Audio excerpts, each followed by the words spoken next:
She has achieved so much, but we'll bring her up very soon. But let's talk about the things that happened this week. Of course, I have my colleague here, my co-host here, Adebanke. How was the Emmys?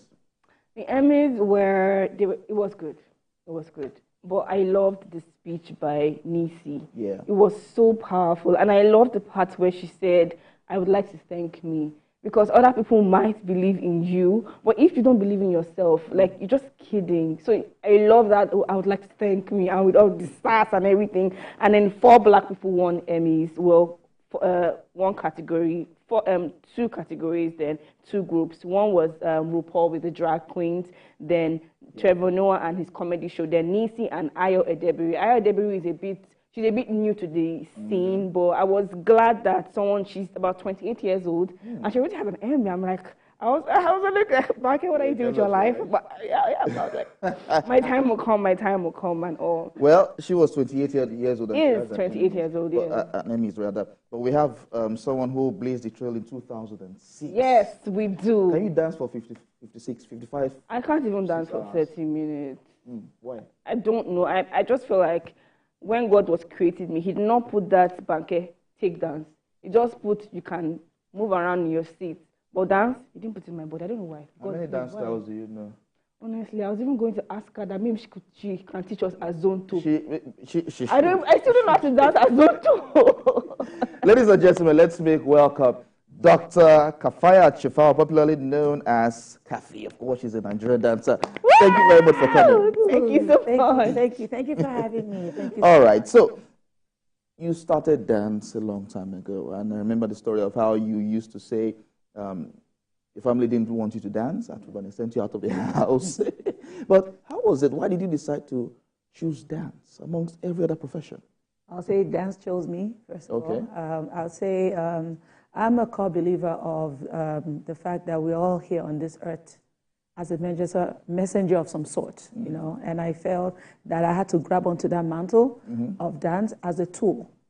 So one of the things that actually propelled me to take dance up is the nature of the box that, I don't want to say Africa, but I'll say the world generally sometimes puts us in a box of being, of becoming. So it's like, this is what it is that we are defining success as. A child that goes to the university and emerges, is somebody only when he's seen as an engineer, a doctor, a lawyer, and there's some certain status that is attached to certain career choices. But for me, I just felt like that's not the case. Why are you trying to tell me that the only value or the level or the measure of my value as a young woman or boy or girl is by these certain class of career options? Am I not valuable as who I am on whatever venture I decide to do? Can't I be valuable to my environment, to my family, to my friends, to myself? Can't I find validation as a worthy person until I'm a doctor, I'm not worthy? So those are the questions I had as a young person, because I go to school and I excel at everything that I do, whether it's match past or being a speaker or in academics, and I feel that self-validation of being. But when I come home, it's redefined. So I said, okay, so I'm going to prove, I believe so much in why am I here? Why am I here? And I've asked that question when I was at a very young age. And I wanted to challenge the status quo. I wanted to challenge that and break that box and say, Daddy, Mommy, I can prove to you that I can dine among kings and queens. I can be that child you are proud of, regardless of what I do, because there's something in me that will blossom regardless of the career choice. So dance was a challenge. And it was a very big, mighty, scary challenge, because even the country that I live in does not even see value in dance. So I am taking something that nobody sees value in, and I'm using that as a weapon to prove value. It was really insane, but I'm here. Okay, so over the years now, have we seen value in dance? Do we have people who take dance as a profession and have stuck with it to do every other thing, whether provide for family or buy whatever they need to buy and take care of themselves? Have we seen that as a value? Yes, we have. And I'm a living proof of that, and I've been able to replicate that in many young people. And I've also seen other people who have been inspired by my journey who didn't have the voice or courage to say, oh, this thing, I want to make a business out of it. I've seen many dance companies have emerged, many dance practitioners, dance artistry, many forms of businesses have grown through, an ecosystem has grown through the art of dance. So, for instance, you have makeup artists, you have filmmakers, you have costumiers, you have stylists, you understand? You have dance medicine, you have dance sports, you understand? So there's an array of services that can be provided as a dancer that can sustain and generate income for you. So I have dancers that are mothers, fathers, do you understand, right now, and taking care of their family and going to work related to the industry where the dance in them is required. Let's not forget, we are sometimes limiting dance to what you see in the music videos alone. And I think a lot of education and awareness has gone out there to even have the practitioners know that they can diversify in what they are doing. But the public needs to continue to be sensitized that dance is bigger than just the stage plays and the music videos that you see. It is used in the educational sector, it's used in the health sector, it's used in the fashion industry, it's used in the film industry, it's used in a variety of industry, advertising and promotion, marketing, and all of that. Dance is now a major voice to drive home goods and services globally. So what are we saying? So let's talk about the dance business itself. What used to be and what currently are your frustrations with this line of work? Because we all know that every line of work has its good and its bad. Yes, I think the major frustration for us is infrastructure and facility to develop the creative industry in general much more that we have right now. I think the government, the corporate, or let me say the private sector, and the government and some organizations are sleeping on the idea of how powerful our creative industry is, and dance is one of the major forces in that in this industry. I'm really passionate about the development of the economic value that the industry proposes. So our major bottleneck is how are we developing the talents that we are seeing make global impact, whether it is through music or the fact that dance is now more or less like a conveyor of our arts, culture, music, and lifestyle. You know, most of the Afrobeat music that you're seeing right now,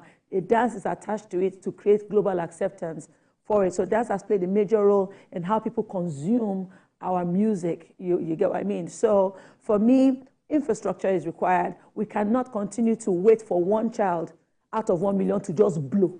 There is a process to success, and that process is the same way you have a structure like institutions. You have primary school, secondary school, university. What are we doing in the creative industry in developing that? That's number one. Number two, funding. Funding of ideas and supporting the businesses that are there. The bank should be more open to granting loans. And even if you do not understand the industry, that is the reason why there are certain systems that can be set up to say, look, this thing, there is money coming in, there's money going out. How can we help it, right? Rather than just say, let's wait for one person to blow first before we now start seeing that it's viable. I went through all of that, and I'm creating structures to make it a little bit easier for more dance business owners to emerge and to be supported. I think the third thing is remuneration and understanding of value of skill. Okay, so a lot of education is required for people to know that dance is not cheap. And being a dancer is not a cheap job. You know, people have asked me a question, why we need more dance concerts? See, there's comedy shows, there's music shows, where are the dance shows? I said, do you know how much it requires to put an amazing dance production together that has the quality level that should have? It's 10 times more expensive. To shoot a dance movie is 10 times more expensive than shooting a regular movie, or even a dance concert is much expensive. People need to get it. That don't look at it then and say, I don't be just 1 minute. That 1 minute takes sometimes 2 weeks to put together. The money you are paying for the dancer is beyond that moment on stage. A 15 minutes performance can take 1 month to perfect. And Nigeria, we like fire brigade approach. If 1 month is supposed to be equal to that 5 minutes, 10-minute performance, you come to me 3 days before the show. That you want to pay cheap. No. It's expensive. An average dancer now, look at the insecurity we have in the country, where the logistic problems and all of that. You can't even take downfall sometimes to where you're going to because they'll get there late. Yeah. They have to Uber, look at Uber prices. So how much do we pay for rehearsal fees? Some people say, hey, what's rehearsal fees? They have to come to work every day. They have to transport themselves. They have to feed and they have to go back. They have to practice 8-10 hours a day, every day. Calculate that, then plus what it requires to costume you, to look the creative direction and all of that. So when we tell somebody that to pay that's at 10 million, they will look at you because there's a mindset that diminishes the idea of the art in your mind. You would rather pay an artist, and this is nothing against the artist, $80,000, $100,000. They're going to bring just one DJ on stage. They don't care about giving you an experience because they're vibing off your worship of their brand. After 5-10 minutes, any artist is on stage, you are waiting for what's more. But a dance act is going to spend tons and tons of weeks trying to create an experience for you. Someone like me, I have a crew minimum of 30, 40 people from the income I get from a job. Over 70% of the cost of production comes from the fee that I make. An artist sometimes will even spend 10% of what they earn into their production. So it's quickly, so we're trying to educate people that it's not that easy and it's not that cheap. Yeah. And that's part of the reasons we had to bring you up here to talk about these things, because they have been on the front burner for quite a long time, but a lot of people are not seeing this. And thank you for this. I really appreciate the time you're devoting to help us project this out. But looking at all you have said, enlighten us on how dance has been able to remove people off the streets. First of all, mindset. What is the thing that drives you towards crime? What is the thing that makes you feel that you need to do something immoral or absorb some level of some vices? You are trying to escape from something, right? Maybe pressure from home. An average young person I've worked with, and I'm talking about teenagers sometimes, are pressured already to become breadwinners at a very, very early age. The lower you go down the economy, the more we have cases like that. That is the reason why we have high case of Yahoo, cyber fraud, and all those immoral things, the slave queens and the slave kings. I'm talking about from those that are doing the things with negatively on that aspect. We are reforming minds because dance gives you a sense of belonging, a sense of value. When you stand on that stage, when you are that person that being projected, that validation that you keep seeking from family, from friends, when you get on stage, you almost feel like you are accepted. So there's a psychological, mental gain from dance itself in reformation, which is one of the reasons why I feel the government is sleeping on it. How much of the bad mindset you can take off the street, dance can actually has the power to absorb that, which we have been able to do successfully. And guess what? Dance has a lot of guarantee from the way I have nurtured from business, and other business owners can testify that an average kid goes to school through our system, our education system that is already broken and needs a major overhaul, does not even guarantee the basic lowest minimum wage once you come out. You understand? Yes, you will get work, but where is the work?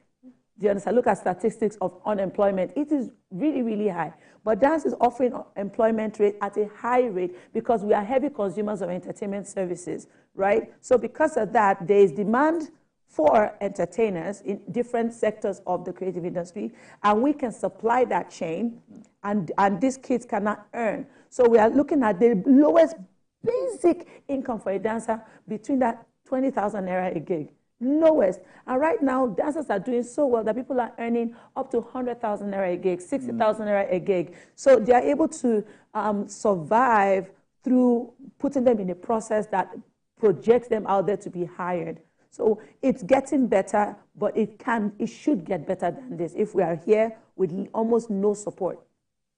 So in 2006, you took your dance career to the next level. You hosted a Lagos dance party for 55 hours, and let me check here, 40 minutes. And I have to say that, that's why I was asking me, like, can I dance for 55 hours? So I want to know what spurred you. First of all, what inspired that move? Why do you say, I want to break that record? Okay. And number two, what spurred you on? Because I know that you were tired at a point. Yeah, I think the word tiredness is really relative to the goals that you aspire. It's not about the physical strength. It's about the mental strength, you know. And because they say mind over matter. Mind will always grow over matter. And that was what it was. First of all, I wasn't the one that hosted. It was hosted by Silver and Nokia at that time. It was Ben Bruce's idea, not mine. At that time, you know, we look at how Nigeria, through our different rulership and leadership, we've also had periods where we are sanctioned by the international community. There was a lot of negative reports about Nigeria due to who was ruling and all of that. So Ben Bruce was like, let's have some good vibes coming out of Nigeria, at least for once. What can we do? Something we should be able to do to just shake things up a little bit in a positive light. And it was like, Kaffy, can you break a record? Well, how long can you dance for? Let's do something. Let's do something crazy. Let's do maybe a Guinness World Record or something. I was like, when? How? When? It was like, I don't know. I'll figure it out. A year later, it comes back. I've registered. So we're going to break a record. Okay, get ready. I said, just like that. Just like that. Sir, what's the former record? Because you are saying to break something, I don't even know what I'm breaking. And it was like, if the former record is 52 hours or whatever, we can do it, you know. So I was like, how do we go about this? How do we even get the people to? Because the breaking of the record was not about being able to dance. It was about more of your stamina and tenacity, be able to go through time. So you don't really need to be an expert dancer to be there. You just need to have that cardio, stamina, mind, ability to go. And we subjected a group of people to a marathon, which is what helped with the selection process, to rule out people that might have any cardiorespiratory situation. Because if you can run a 10-kilometer race, then you are fit, right? And that was one of the selection processes. I didn't even think I was going to be part of it. I was just helping with the organizational side of things. So it was last minute that they were like, our one group never complete, we need one person. Kaffy, I just joined that one group. And that was how I was in that group. And I think what kept pushing me was that patriotic back, you know, yes, that idea that, okay, something about Nigeria. And we started September 20, something like the 28th or 29, into October 1st. So I was feeling so Nigerian. I was feeling very patriotic that we will break this for the country. And I also saw that it would be an opportunity to amplify my voice on the journey I'd already started, pushing this dance agenda as an opportunity for economic... and see how far it has gone. It's actually spurred a lot of young people to move into the dance sector and make some things out of themselves. But looking at dance now, quickly before we go, we see that there's a lot of dance moves. How do we cope? How do we keep up? There's one, there's one tomorrow, another, like that. Yes. We're just in that era. Don't forget, we're in the Gen Z era, we're in the social media content era. It's doing us good, bad, and ugly, to tell you the truth. It's doing us some disservice as much as it's promoting us. So there's a parallel line of what it's doing.